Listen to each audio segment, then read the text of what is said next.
Gente, vocês perceberam que nós não liberamos as nossas crianças, né? As crianças não vieram aqui. E hoje eu queria conversar com vocês, trazer uma palavra de reflexão e até mesmo um chacoalhar do Senhor em relação a isso. Essa semana seria nosso episódio 4 da nossa série O Deus Invisível. E eu queria dar uma pausa nessa série, não porque essa série é menos importante, não porque vocês não precisam conhecer Deus, é pelo fato de que nós já fizemos ela no passado. Então, se você quiser saber mais sobre o Senhor, você pode ir lá no YouTube, lá atrás, quando a gente tinha uma câmera TechPix, a gente fazia a nossa live, a gente não tinha microfone, a gente não tinha nada, a gente falou sobre essa série, sobre a beleza de Deus. Semana que vem nós teremos uma pregação sobre a beleza de Deus, mas essa semana, depois de uma conversa com a nossa líder do Kids, que é a Jonara, eu fui pego com temor do Senhor em relação às nossas crianças.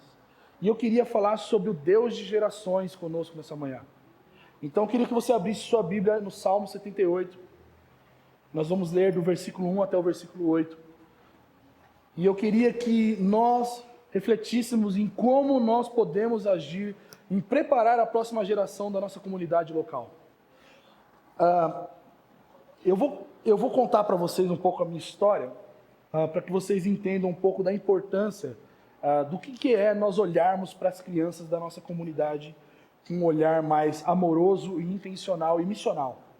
Quando eu tinha 5 anos de idade, 5 para 6 anos, eu comecei a aprender a ler. Eu ganhei uma Bíblia de zíper pretinha e eu li a Bíblia. Minha mãe conta que a gente tinha um abajur no quarto de casa e eu ficava até altas horas da madrugada lendo a Bíblia.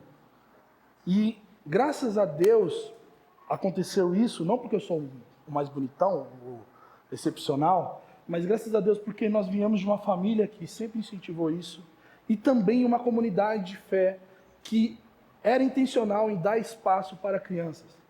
É uma das coisas que eu sempre sou grato ao Senhor por tudo aquilo que eu vivi ao longo dessa jornada. E eu lembro que nós tínhamos uma irmã que é a tia Cris. A tia Cris, ela era uma irmã da nossa comunidade, ela morava no bairro, eu morava num bairro de periferia, não tinha muitos recursos de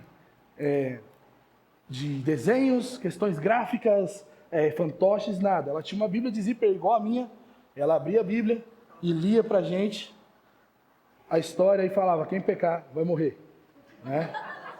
Ela botava a gente no apavoro. Pausa, é tão sério isso, que quando a gente começou a virar adolescente, ela acompanhou a gente dos 7 até os 13, 14 anos. Quando a gente começou a virar adolescente, aquela coisa de ficar, beijinho na escola, ela pegou uma lousa, colocou na nossa frente e falou, olha, quando um menino e uma menina se beijam, o demônio que está na menina passa para o menino. E aí esse menino vai beijar outra menina, ele passa demônio. Então não era nem DST, era transmissão de demônios. Né? Então você vê como foi radical a parada, né? E é assim que nasceu o Ramon Escolhi Esperar. Lógico, eu não queria ficar endemoniado. Aí ela foi muito intencional em ensinar princípios e verdades bíblicas dentro das suas limitações, até mesmo teológicas, mas ela tinha um coração voltado para crianças e formar a próxima geração. E se hoje eu sou pastor dessa comunidade, se hoje o Senhor me deu a graça de pregar o Evangelho, é por causa dessa mulher. É por causa da semente do Evangelho que ela semeou nos nossos corações. E é interessante que boa parte da turma, que era da turma da tia Cris, boa parte estão firmes no Evangelho, têm famílias, são pessoas bem-sucedidas no que diz respeito à fé no Senhor, estão firmes com o Senhor. E eu acredito piamente que nós precisamos olhar para as crianças da nossa comunidade com um olhar diferente a partir de agora. Queria que nós lêssemos Salmo 78, que diz assim, meu povo, escutai o meu ensino, inclinai os ouvidos às palavras da minha boca, abrirei minha boca em parábolas, proporei enigmas da antiguidade. O que temos ouvido e aprendido e nossos pais nos têm contado, não encobriremos aos seus filhos, contaremos às gerações vindouras sobre os louvores do Senhor, o seu poder e as maravilhas que tem feito. Porque ele estabeleceu um testemunho em Jacó, instituiu uma lei em Israel, ordenando aos nossos pais que os ensinasse a seus filhos, para que a futura geração os conhecesse, para que os filhos que nasceriam se levantassem e os contassem a seus filhos, a fim de que pusessem sua confiança em Deus e não se esquecessem das suas obras, mas guardassem os seus mandamentos, e que não fossem como seus pais, geração teimosa e rebelde, geração inconstante, cujo espírito não fosse fiel para com Deus. Vamos orar. Senhor, obrigado pela sua palavra, obrigado pelo seu amor sobre nós, obrigado porque nós estamos nos submetendo à voz do seu Espírito, e nós queremos que isso produza algo no nosso coração, Senhor, para que nós correspondamos ao seu chamado, à sua palavra com intencionalidade, Senhor. Fala conosco nessa manhã para a glória do seu nome, Deus. Em nome de Jesus. Se alguém puder trazer uma água para mim, eu agradeço. O Peugeot já acendeu a luz vermelha. Esse salmo, ele é classificado como um salmo de instrução, um salmo didático. É interessante que quando nós falamos desse salmo, esse salmo ele era utilizado quando existia festas ou assembleias solenes. E aí, se você quer saber mais sobre a assembleia solene, a gente subiu a palavra da assembleia solene, Mendes? Eu não me lembro. Eu acho que a gente subiu. Se não subiu, a assembleia solene, basicamente, era uma reunião solene que o povo era convocado a se reunir diante de Deus, seja para quebrantamento, arrependimento ou celebração. E o Salmo 78 era um salmo litúrgico que falava justamente sobre como Deus agiu durante a história de Israel. Mas não somente isso, ele trazia os aspectos de como também o povo agiu com esse Deus. É por isso que o Salmo 78, ele tem como essa perspectiva contar a história, tanto da peregrinação de Israel no deserto, bem como os feitos de Deus até a entrada do povo na terra prometida. E esse salmo, ele tem esse cunho justamente por causa da introdução que nós lemos do capítulo 1, do versículo 1 até o versículo 8, que é lembrar as gerações que no passado Deus se moveu. No presente nós servimos a esse Deus que moveu. E no futuro a geração precisa saber quem é o Deus que nós servimos e quem é o Deus que se moveu para com o povo da aliança. O alvo desse salmo é justamente mostrar como Deus opera na história de Israel e como essa história se aplica à geração presente e à geração futura. Veja bem, lembrar dos feitos e do caráter de Deus para que essa geração atual soubesse quem é o Deus Todo-Poderoso, era algo de estima ou de extremo valor para o povo de Deus. Então, o que nós lemos aqui é justamente a introdução do objetivo que é preparar a próxima geração, que é usar a história de Deus, o plano de Deus, a forma como Deus age, os milagres, os feitos da mão poderosa de Deus, falar das atitudes pecaminosas, da infidelidade de Israel, das inseguranças do coração deles, das rebeliões que eles fizeram contra o Senhor, e falar, nós, dessa geração, sabemos disso porque os nossos pais nos contaram e fizeram isso com Deus, e viveram isso com Deus. Nós precisamos saber em quem nós depositamos a nossa fé. E por nós sabermos que esse Deus agiu e está presente conosco, nós temos um compromisso de avisar a próxima geração, sejam fiéis ao Senhor, porque senão, o Deus que castigou os nossos pais no deserto, nos castigará agora. E eu quero focar muito nessa realidade da introdução desse salmo, que é justamente esse comprometimento de proclamação para a próxima geração. Quando o salmo começa no versículo 1 e no versículo 2, ele fala, meu povo, escutai o meu ensino. O autor desse salmo, só para a gente também ter certeza disso, deixar claro, é Asaf, um dos sumos sacerdotes, um dos cantores proféticos que Davi estabelece na liturgia do templo que seria construído para o Senhor. E o apelo de Asaf nesse caso não é, pessoal, vem aqui ouvir uma história. Observem a lei do Senhor, observem aquilo que vai sair da minha boca, porque isso é o que vai guardar o coração de vocês, para que vocês obedeçam e não se rebelem contra o Senhor. A lei do Senhor, no caso, é a palavra de Deus. E a palavra de Deus e a lei do Senhor, vamos colocar assim, a palavra do Senhor, lei do Senhor, é o que diferencia todos os povos do povo de Deus. Israel, como nação, era uma nação escolhida não porque Deus falou, eu quero vocês, é porque eles tinham um código de conduta que nenhuma outra nação tinha. Assim como o povo de Deus, a igreja do Senhor, é diferente de qualquer outro tipo de clube, de qualquer tipo de associação e até mesmo nação eleita do Senhor. Nós somos povo de Deus não porque nós viemos à igreja, nós somos povo de Deus porque nós temos a palavra de Deus como guia das nossas vidas. Observar a palavra de Deus, obedecer a palavra de Deus, era também um meio de garantir longa vida e prosperidade para o povo de Israel. Era a palavra de Deus que guiava Israel, eram os preceitos do Senhor, era a vontade do Senhor, era a sua lei para Israel. Israel seguia a lei do Senhor não porque eram legalistas, mas porque eles entendiam que as palavras de Deus são palavras de vida eterna. E Asaf, quando diz para o povo escutar o seu ensino, ele está apelando não para que eles ouçam aquilo que Asaf vai falar, mas o que a lei do Senhor falava para Israel. Asaf não está querendo contar lorotas. Asaf não está querendo colocar 12 passos para você ser feliz. Asaf estava falando da lei do Senhor. Ele estava comprometido em recitar a lei do Senhor para aquela geração. E aí é muito interessante porque nós estamos falando de uma cultura em que homens e mulheres tinham pouco acesso à literatura. Hoje, se você pagar R$40 no Amazon, uma Bíblia chega no seu correio. Mas naquela época, livros eram caros. Mas não somente livros eram caros, como a leitura era algo extremamente difícil, de pouco acesso. Nem todas as pessoas do povo de Deus sabiam ler, mas todo o povo de Deus sabia a lei do Senhor. Porque existia um comprometimento de ter uma tradição, uma transcrição oral da lei do Senhor. Isso é muito interessante porque até hoje, dentro do judaísmo, é cultivado a ideia da tradição oral, em que o rabino, ou o mestre, ou os pais dessa criança, falam a lei do Senhor decorada para as crianças elas têm a incumbência de decorar, e é aí que nós vemos a história do bar mitzvah e tudo mais. O bar mitzvah é justamente o cheque se o rapaz ou se a moça sabe quem é o Senhor e qual é a vontade dele por meio da decoração da sua lei.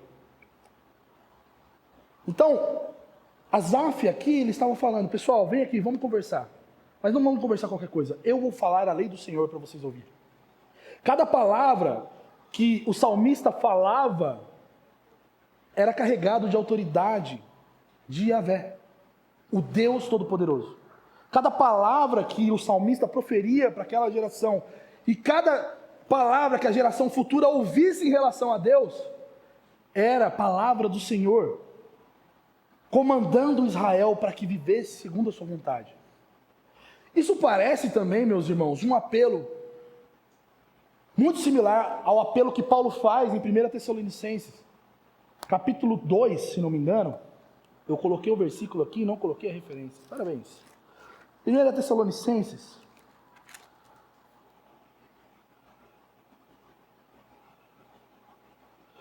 capítulo 2, versículo 13, que vai dizer assim: não a recebestes como palavras de homens, mas como a palavra de Deus.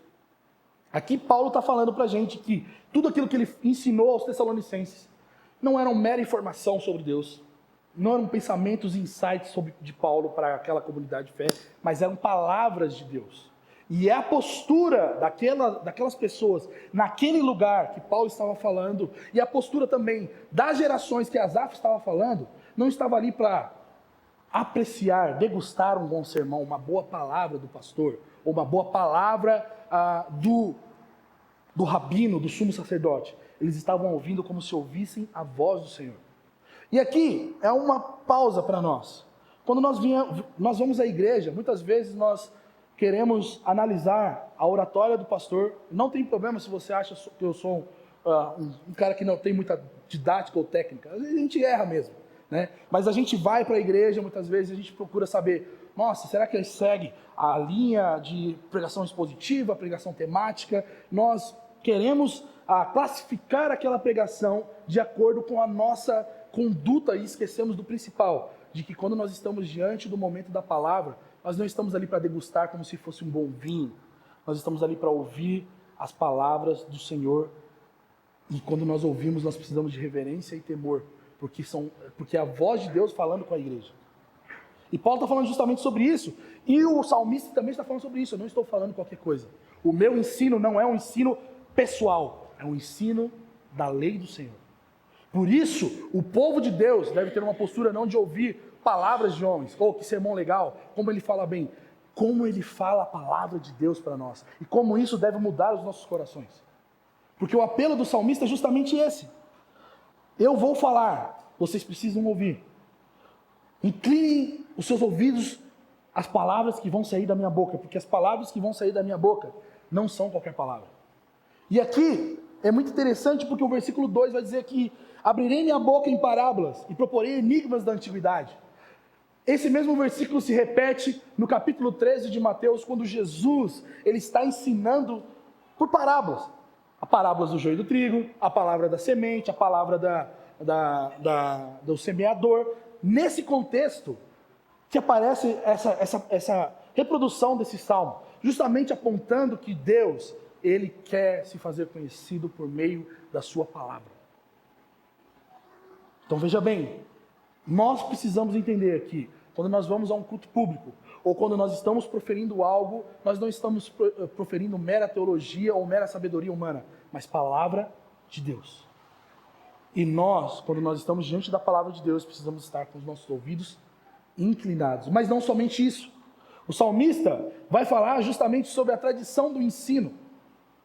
O versículo 3 vai dizer que o que temos ouvido e aprendido, e nossos pais nos têm contado. Ou seja, o ensino que Asaf traria não era um ensino qualquer, mas era um ensino de tradição. Essa afirmação demonstra um senso de continuidade, de empenho em falar aquilo que ele ouviu, de sabemos o que nós sabemos porque os nossos pais semearam em nós, e nós precisamos falar o que nós sabemos porque alguém falou para nós. Agora, quando nós nos omitimos, como a próxima geração ficará sabendo? Existia um senso de preocupação coletiva no salmista. E é muito interessante quando nós falamos sobre senso de proclamação coletiva, uma preocupação de proclamação coletiva, porque todas as palavras que o salmista usa aqui estão no plural de nós estamos fazendo. O que nós temos ouvido, o que nós temos aprendido, o que os nossos pais, não é o que o pai de Asaf ensinou, o que os nossos pais, existia uma mobilização comunitária a respeito do conhecimento de Deus ser passado para a próxima geração. Anota isso. A comunidade do povo de Deus era preocupada com a próxima geração saber quem era o nosso Deus. Nos tempos bíblicos, como eu falei, até hoje existe a tradição oral. E nós precisamos entender que o sentido de proclamação do Evangelho não deve ser somente aplicado para pessoas com incumbência do ensino bíblico. Se você não prega o Evangelho, seja para a próxima geração, para os seus filhos, se você não prega o Evangelho para pessoas que virão a chegar até nós, existe um problema muito grave, em que ou talvez você não faz parte do povo de Deus, porque a preocupação da proclamação ela é coletiva, ou você está sendo omisso na missão de passar para a próxima geração. E aí, o salmista fala sobre essa tradição. Nossos pais tinham essa preocupação, fizeram isso conosco. E nós vamos fazer com essa geração atual, e a geração atual fará também com a próxima geração, e a próxima geração fará. Existia um senso de preocupação para que as pessoas soubessem, mas não somente um senso de preocupação, um senso de tradição, um senso de apego. Nós ouvimos porque alguém falou para nós, e nós falaremos para que outros ouçam. No versículo 4, nós vemos que isso não era mera boa ação do salmista, mas um compromisso de contar às gerações vindouras os feitos do Senhor. Cada geração, meus irmãos, tem o dever de transmitir a tradição sagrada à seguinte geração dentro do judaísmo. Isso era a vontade do próprio Deus para o seu povo. E aí, qual que é o conteúdo dessa tradição? A lei do Senhor, ou seja, a vontade de Deus, e o testemunho dos feitos do Senhor. Quando nós falamos sobre proclamação, sobre pregar o Evangelho, nós não estamos falando só de falar coisas boas, palavras positivas para as pessoas. Nós estamos falando da vontade de Deus, Deus deseja que o homem seja santo. E nós falaremos isso aos homens. Nós vamos ter que falar isso para a próxima geração, doa quem doer. Mas nós também podemos falar dos feitos de Deus, que é, Deus me santificou quando eu era impuro. Então existe essa dinâmica de feitos do Senhor, vontade de Deus. Isso demonstra que Deus, além de exigir uma maneira de como Ele quer que as pessoas vivam, existe um envolvimento de Deus na história desse povo, para que esse povo viva segundo a sua vontade. Isso mostra para a gente que o evangelho, ou a pregação, ou o ensino da próxima geração, não é um código de conduta, não é sobre educação, não é sobre valores cristãos. O nosso papel, como aqueles que pregam para a próxima geração, é mostrar que Deus agiu. Deus age e vai agir nas próximas gerações. Deus não está limitado à geração do deserto. Ele continuou agindo depois do deserto. Ele continua agindo nos nossos dias. E Ele vai continuar agindo porque Ele é Deus. E Ele deseja que nós venhamos conhecer isso dEle. Mas também nós façamos isso conhecido. E uma coisa que é muito interessante é aos pais que estão aqui nessa sala, mas não só aos pais, porque parece que eu estou pregando para pais, mas eu estou pregando para a nossa comunidade. Ok? Se você acha que você não tem filho, deixa os pais agora ouvir. Né? Nós somos pais dessa próxima geração que virá em nossa comunidade. Nós temos responsabilidade de transmitir o conhecimento de Deus. A pior coisa que um pai pode fazer é conhecer os ensinamentos do Senhor e não transmiti-los a seus filhos.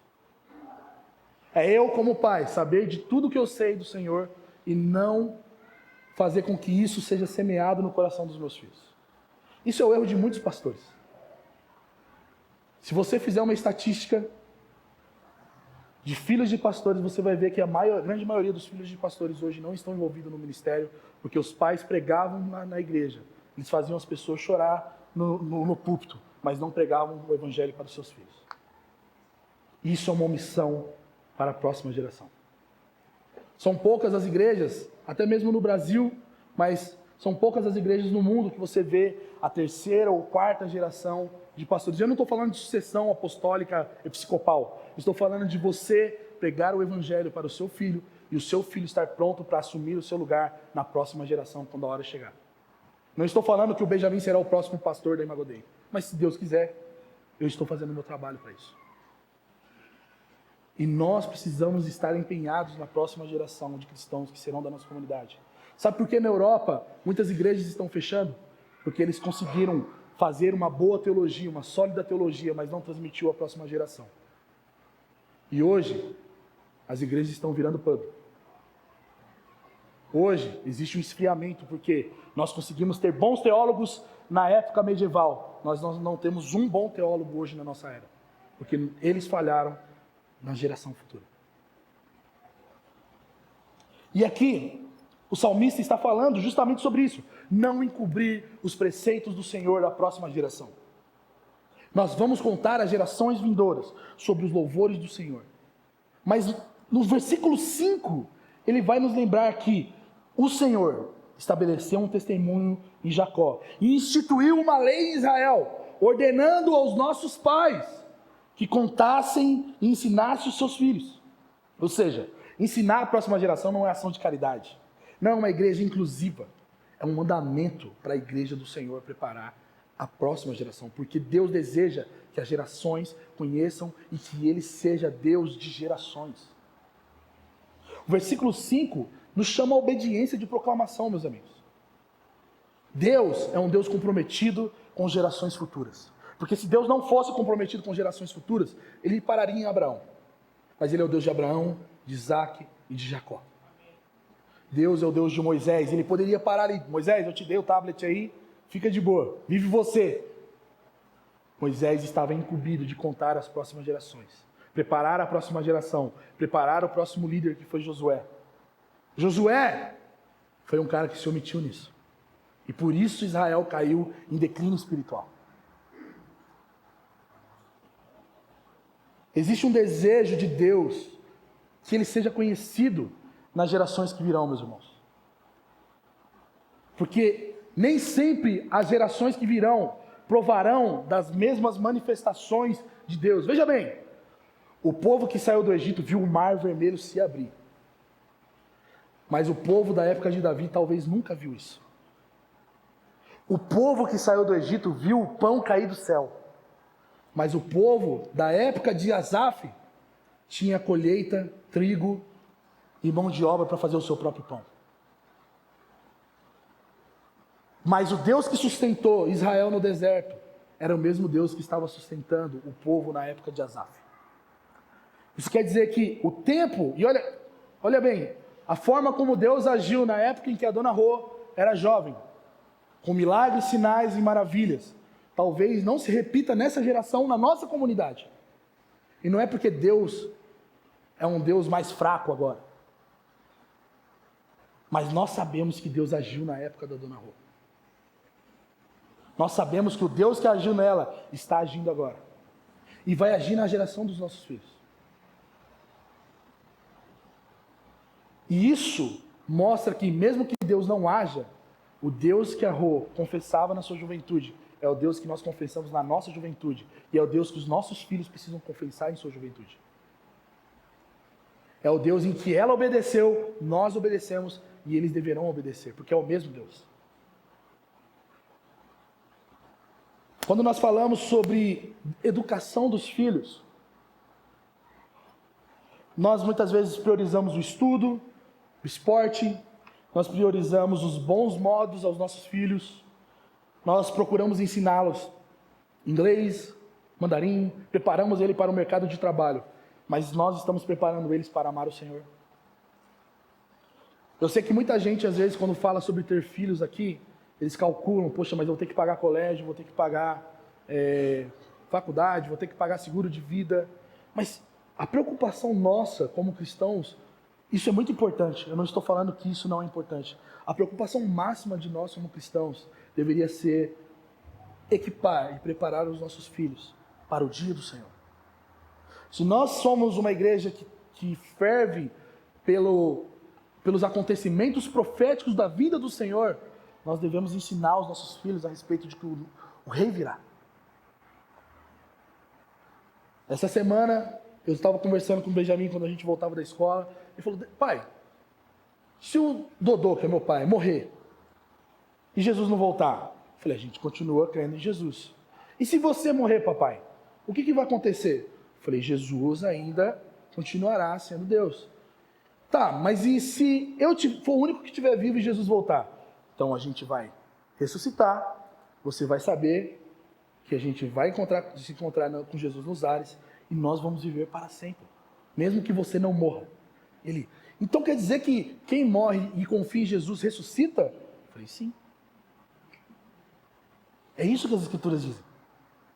Se nós estamos sendo omissos em falar sobre os princípios básicos, como essa questão da ressurreição dos mortos, de que se nós morrermos, nós não ficaremos mortos para sempre, para os nossos filhos, qual é a esperança dos nossos filhos?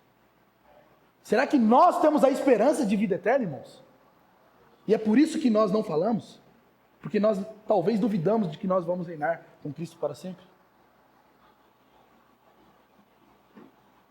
O que vai mudar a próxima geração não são os bons costumes, não é ter um colégio militar. Se você gosta de colégio militar, beleza. Se você gosta de político A, político B, se você gosta de bom costume, se você quer ensinar jiu-jitsu, kumon, seja lá o que for que você quer investir no seu filho, legal. Mas o que vai mudar o seu filho, o meu filho, é o temor do Senhor. Deuteronômio, quando o salmista fala sobre o Senhor ter estabelecido uma lei, Moisés nos lembra isso em Deuteronômio, capítulo 32, versículo 46, dizendo, e ele disse, o Senhor lhe disse, apliquem o coração a todas as palavras que hoje lhes testifico. Ou seja, Moisés está falando, vocês precisam aplicar o coração de vocês a obedecer aquilo que eu estou falando para vocês, que é a lei do Senhor. E não só isso, as quais ordenarão a seus filhos, para que cuidem de cumprir todas as palavras dessa lei. Ou seja, nós recebemos a boa palavra do Evangelho.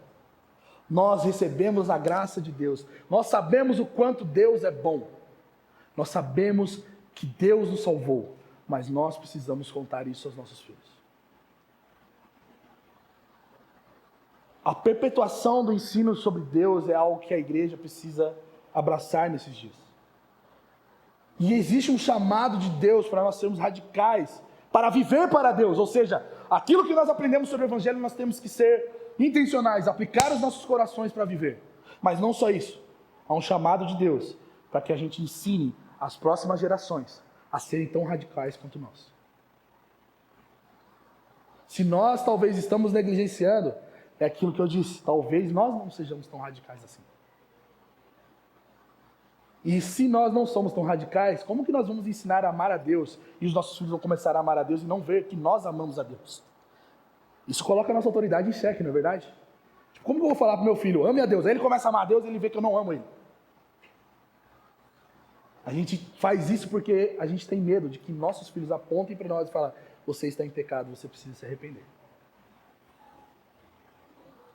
A perpetuação do ensino sobre Deus é algo que nós vemos no Salmo 78. Tanto quando ele começa a contar a história, mas como o chamado de Deus. E nossa geração, nós que estamos aqui, nessa comunidade, nós precisamos nos comprometer a ensinar a próxima geração sobre Deus. Isso denota que o ensino sobre Deus só é possível a nós, porque o Senhor transmitiu a nós esse ensino. De alguma forma, Deus usou alguém para que esse ensino chegasse sobre você. E isso também é cumprimento da promessa de Deus, para que outras gerações o conheçam. Agora, pensa uma coisa. Ensinar sobre Deus para crianças é fácil? Sim ou não? Tem gente aqui nessa sala que fala, eu não tenho nem tato com criança. Não é verdade? Não tem problema. Não se sinta mal agora. Mas existe um compromisso que Deus nos chama a afirmar nessa manhã. Ensinar as nossas crianças sobre a verdade de Deus. Mas não somente com nossa força. Porque existe um favor de Deus quando nós, essa geração atual, se inclina para a próxima geração. Porque no Salmo 22, versículo 30, diz assim, uma posteridade o servirá, falar-se-á do Senhor a geração vindoura. Ou seja, Deus, em sua soberania, nos deu crianças, não para que elas fiquem amarradas para não atrapalhar os nossos cultos. Mas Ele nos deu criança com a certeza de que Ele vai salvá-las. E porque nós temos essa certeza, nós deveríamos nos mover e ser intencionais e não hostis com as nossas crianças. Nós somos uma igreja jovem, muitos já estão casando e estão construindo família no nosso meio. Muitos chegaram ou estão solteiros aqui desde o começo da nossa comunidade. E às vezes as crianças que nós temos em nossa comunidade é porque são meus filhos, filhos de outro irmão que já chegou junto. E existe aquele carinho, aquela certa simpatia que a gente, até mesmo de certa forma, às vezes limitada, mas nós temos. Filho do pastor, filho do fulano, o cara é legal, também tem que amar o filho dele. Mas e quando crianças que não são do nosso círculo chegarem a essa comunidade? Quando crianças autistas chegarem à nossa comunidade? O que nós vamos fazer com essas crianças? Nós seremos hostis? Nós olharemos para elas, é criança. Crianças são parte do povo de Deus, meus irmãos. Além de um mandamento em cuidar da próxima geração, existe a promessa de que Deus irá facilitar o seu conhecimento a chegar na próxima geração. E se nós estamos sendo omissos, alguma coisa de errado está acontecendo no nosso coração. No versículo 7, no versículo 8, qual que é o propósito de ensinar as crianças? Qual que é o propósito de nós ensinarmos a próxima geração? O versículo 7 vai dizer para nós que esse ensino tem um fim. E o fim é que eles pusessem a sua confiança em Deus e não esquecessem das suas obras. O que isso quer dizer para nós? Que o ensino da próxima geração é facilitar com que essa próxima geração conheça e confie no Senhor, assim como nós confiamos, assim como os pais da nossa geração confiaram no Senhor e nos ensinaram sobre Deus. O objetivo de nós ensinarmos a próxima geração é que elas ponham a confiança no Deus verdadeiro. Nós sabemos, irmãos, que no mundo em que tudo pode ser Deus, existe um Deus verdadeiro em que nós escolhemos depositar nossa confiança. Mas e quando nós não estivermos aqui, os nossos filhos saberão quem é o nosso Deus? Nosso papel em ensinar, e se esforçar, e se empenhar em cuidar da nossa próxima geração é que elas reconheçam quem realmente faz delas o povo de Deus. E que elas realmente são participantes da família de Deus. A palavra confiança aqui no versículo 7, no hebraico, tem uma ligação ou dá uma conotação de uma simplicidade de fé. Ou seja, o que nós cremos, por mais obscuro ou por mais difícil que seja, deveria ser simples. Deus salva. Deus ama. Isso implica em diversos problemas, em diversas ramificações, é verdade, mas é simples. E crianças precisam saber disso. E sabe, gente, uma vez eu ouvi um testemunho, e eu já estou terminando, hoje vai ser bem rápido, porque é uma palavra justamente pastoral do meu coração para que nós comecemos a ser intencionais no que diz respeito aos nossos filhos, às nossas crianças. Eles são meus filhos, mas eles são a próxima geração de crentes da nossa comunidade. Se eu morrer, eles serão seus irmãos.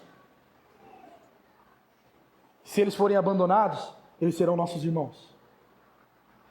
Conta-se que no Oriente Médio, um missionário foi pregar no Irã, e era aquelas mobilizações de atletas de Cristo, esporte, uma mobilização missionária através do esporte. Então, o cara era jogador de futebol, ele foi para o Irã pregar, e ele sentiu de pregar que Jesus era a luz do mundo.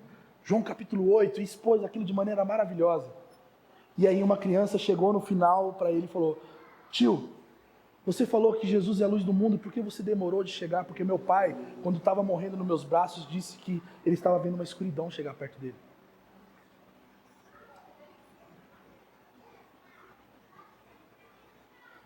Isso é sério. A nossa missão com a próxima geração faz com que nós não vejamos, mas não só que nós não vejamos, nós sejamos desobedientes a Deus e a próxima geração também não obedeça o Senhor. E sabe, eu queria pedir ajuda, me tragam 3 cadeiras aqui, por favor, se vocês puderem tirar aqui esse púlpito.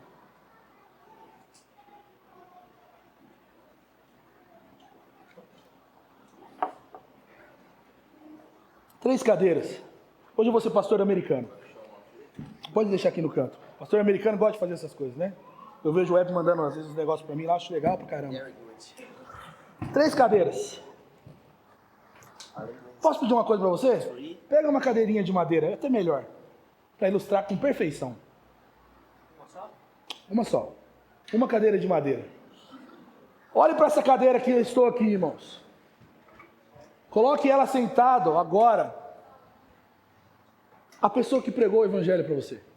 Aqui está para mim a tia Cris, os meus pais. Eles estão nessa cadeira. Thank you so much. Essa cadeira nós honramos, porque foram as pessoas que nós apresentamos, nos apresentaram o evangelho. Nós temos saudades, às vezes, pessoas que morreram, pessoas que não estão, pastores que nós tivemos ao longo da nossa história. Pessoas que se empenharam em produzir a mensagem do evangelho nos nossos corações, seja com erros ou com acertos. Eles estão aqui, nós não podemos negar a realidade deles. Aqui estamos nós, sentados no meio dessa cadeira. Nós que aprendemos dessa geração a amar o Senhor, e que agora nós estamos nos empenhando a amar a Deus. Nós estamos aprendendo, fazendo escolas teológicas, nós lemos a Bíblia, fazemos devocional. E aqui está a próxima geração.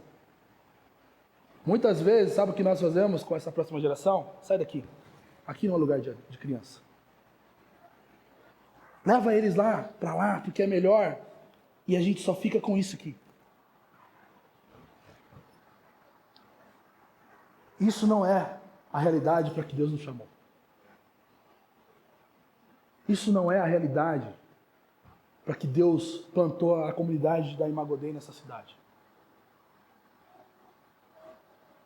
Pense agora, não vamos pensar só nos filhos, os filhos dos crentes. nas crianças que começarão a congregar na nossa comunidade. Elas chegarão e verá os nossos pais na fé sentados numa cadeira, a gente sentado em outra. Onde está a cadeira das nossas crianças? Onde está o lugar das nossas crianças no povo de Deus? E por que eu estou falando isso? Porque isso é o que tem pesado no meu coração essa semana.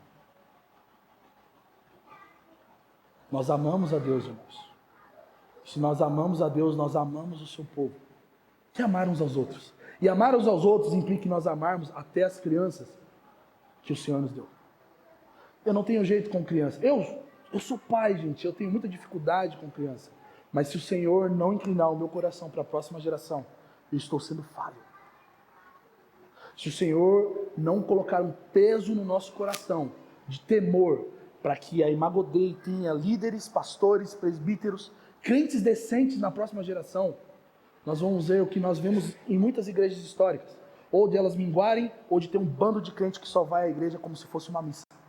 É tradicional ir à igreja, vamos à igreja, mas não são crentes autênticos que amam a Deus.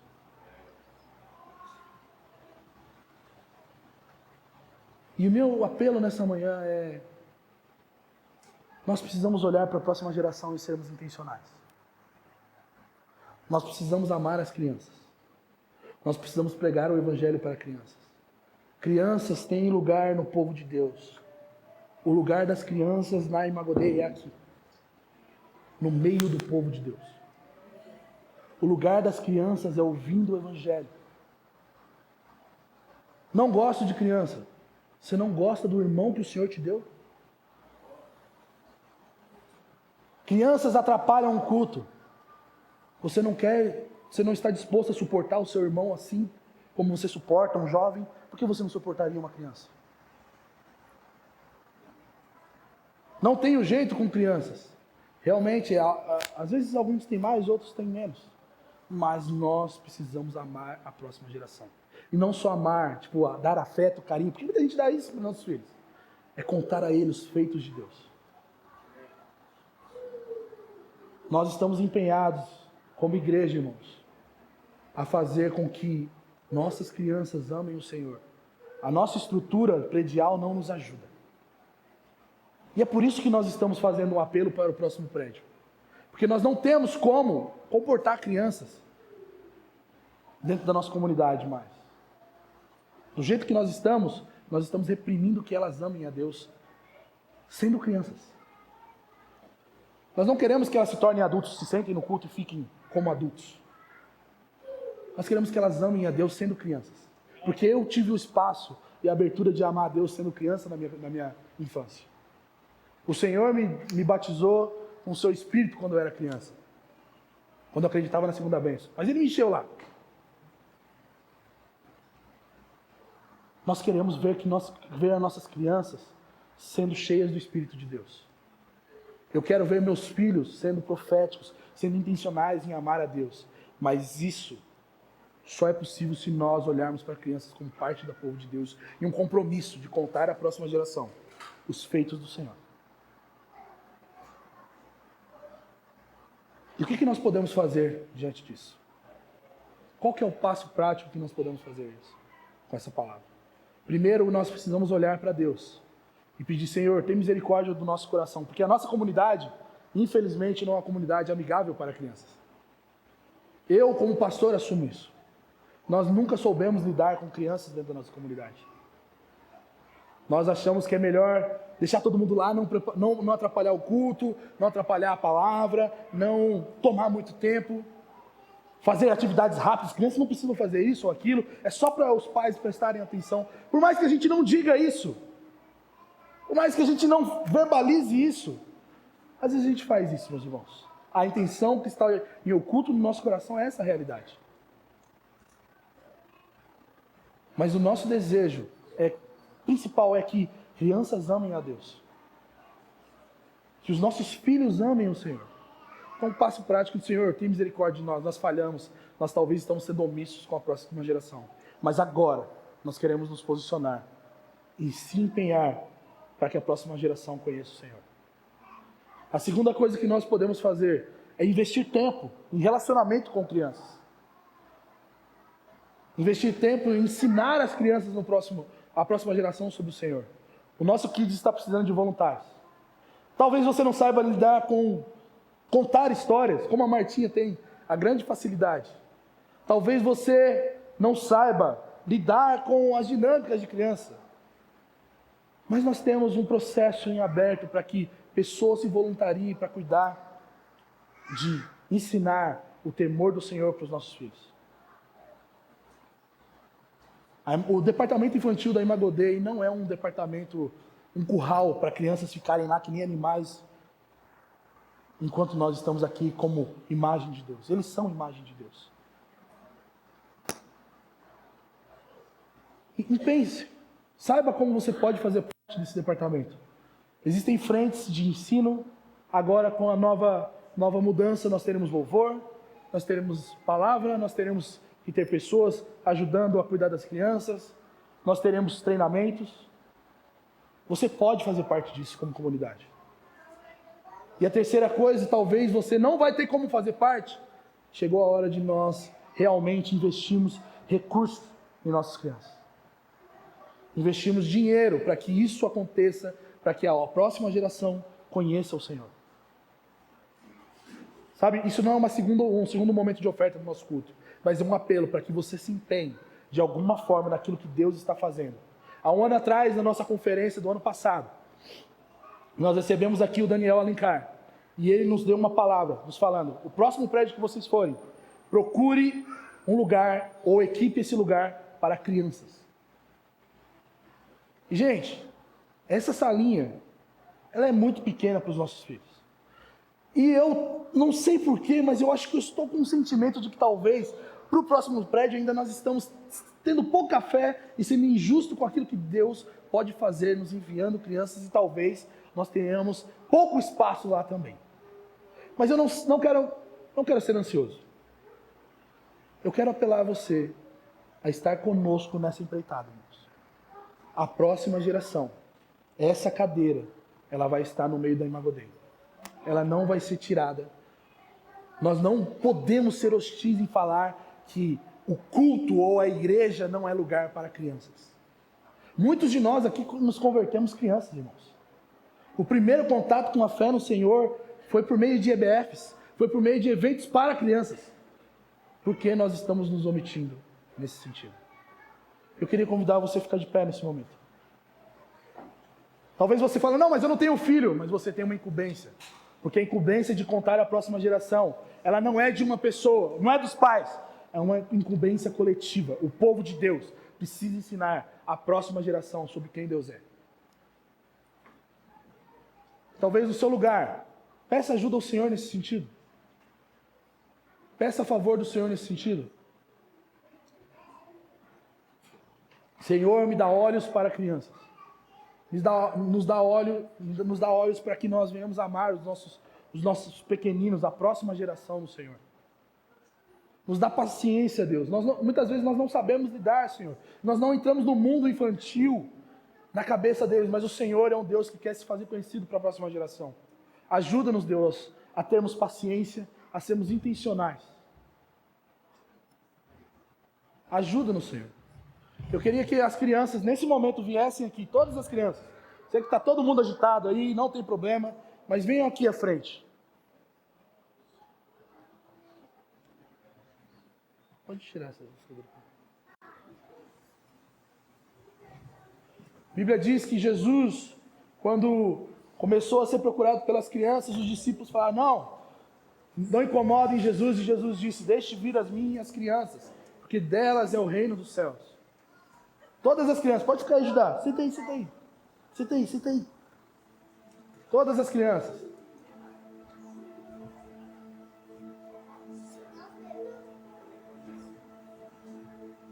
Ei, né? Senta aqui. Vamos ver quantas crianças dá para sentar nessa cadeira aqui. Senta aí no colo do seu irmão. É. Vem cá, Aurora. Vem cá com o tio. Vem cá com a mamãe, então. Vem cá com a mamãe. Queria chamar você. Se você quer orar pela próxima geração, vem aqui. Tá pesado? Eu quero sentar. Tá bom, tá bom. Senta aqui, senta todo mundo no chão. Vem pra cá, você que quer orar pela próxima geração, coloque as mãos sobre uma dessas crianças. A próxima geração precisa de você. Nós precisamos nos comprometer para que Deus se faça conhecido nelas. Ore pelas crianças agora. Seja intencional, abra sua boca e ore pela próxima geração.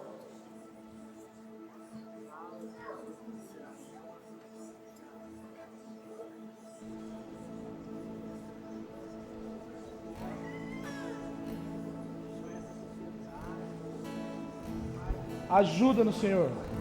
Nos dê sabedoria. Espírito de Deus, se revele para os nossos filhos, Senhor.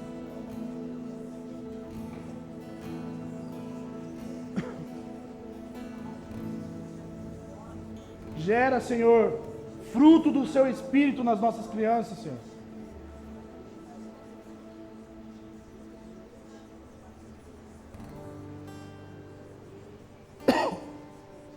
Tem misericórdia dos nossos filhos, Senhor.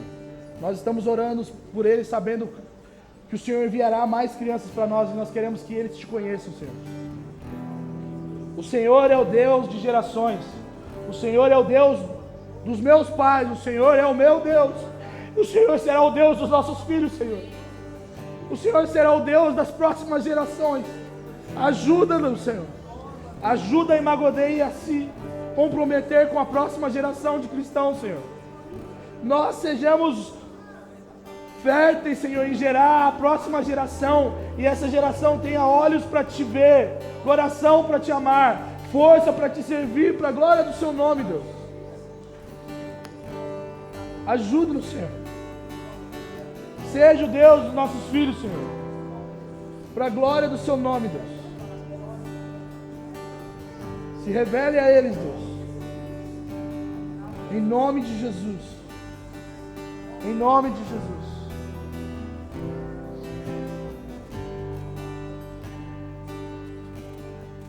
Estou preparando um caminho, endireitando as veredas, e cada vez mais diminuindo, porque importa que ele cresça, e nele o meu prazer está. Sou digno de desatar as tuas sandálias. Nele meu prazer está, e eu caminho com a certeza de que ele virá.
finalizarmos orar, eu sinto que Deus ele vai forjar o coração, depositar uma angústia, um amor por crianças nessa comunidade, em pessoas que talvez olham e se veem até incapazes. O Senhor quer depositar isso sobre você. Talvez você até mesmo está assim, aflito e comovido com tudo que eu disse agora. Só que vai ser um peso para o seu coração. O que é um peso para o seu coração muitas vezes é o senso de tentar ser relevante, no sentido de preciso fazer algo para que multidões vejam. O Senhor comunica a você nesse momento, ao seu coração, que mais do que relevante para as pessoas, talvez o Senhor te faça relevante para uma, duas crianças. Assim como a mãe de John Wesley, que foi uma mulher que nunca subiu num púlpito, mas preparou John e Charles Wesley para serem um dos maiores avivalistas no século XVII e do século XVIII. O Senhor quer depositar esse coração em pessoas aqui. Se você sente que o Senhor está falando com você, levante sua mão para que nós possamos orar por você nessa manhã. Se você sente esse peso no seu coração, de que você talvez vai anular a sua carreira, anular os seus likes, anular a sua reputação para a próxima geração, o Senhor está te chamando para isso, levante suas mãos, eu quero que a gente ore por você. Senhor, eu oro pedindo, Deus, capacitação do seu Espírito, amor do Senhor, temor de Deus sobre esses irmãos, Senhor. Encha eles agora com o seu espírito de sabedoria. Senhor, desvincula o coração deles de uma idolatria desses dias, para que eles amem o Senhor e te obedeçam. Que eles sejam realmente diminuídos, Senhor, para que a glória do Senhor seja vista na próxima geração. Eu oro, Deus, para que o Senhor dê capacidade de ensino, capacidade de amar os perdidos, as crianças perdidas, capacidade de se comunicar com as crianças, Senhor. Dê a eles um coração servo, e que eles lembrem que quando eles estão servindo, aonde esses pequeninos eles estão te servindo, Senhor, para a glória do seu nome, Deus, em nome de Jesus, em nome de Jesus, Senhor. E Ele virá, soberano em poder, Ele virá, e o governo está nele. Vejam, Ele traz consigo a sua recompensa. Ele virá, soberano em poder, Ele virá, e o governo está nele. Vejam, Ele traz consigo a sua Levante suas mãos. Pai, muito obrigado por esse dia, o dia que o Senhor nos deu, o dia do Senhor, o dia que nós estamos aqui e podemos provar da sua boa vontade sobre nós, do seu amor, da sua presença, da sua visitação, do seu rio de águas vivas fluindo em nós, da sua palavra sendo pregada, Senhor. Eu oro pedindo que o Senhor nos guarde essa semana, o Senhor nos leve para uma semana em que nós sejamos intencionais em corresponder ao seu chamado, Senhor. Intencionais na proclamação do Evangelho, intencionais em viver para a sua glória, Senhor. Eu oro pedindo que o Senhor guarde a gente do pecado, Senhor. Nos leve para uma semana onde haja contentamento em Ti para a glória do Seu nome, Deus. Que o Senhor te abençoe e te guarde, que o Senhor faça resplandecer sobre Ti a luz do Seu rosto, que o Senhor guarde a sua entrada, a sua saída, que o Senhor te dê a paz que excede todo entendimento em Cristo Jesus, que todos os corações ansiosos sejam encontrados pelo amor de Deus, Pai, a graça do Filho e as consolações do Espírito sobre nós, em nome de Jesus. Deus abençoe, vá para uma semana de paz, em nome de Jesus.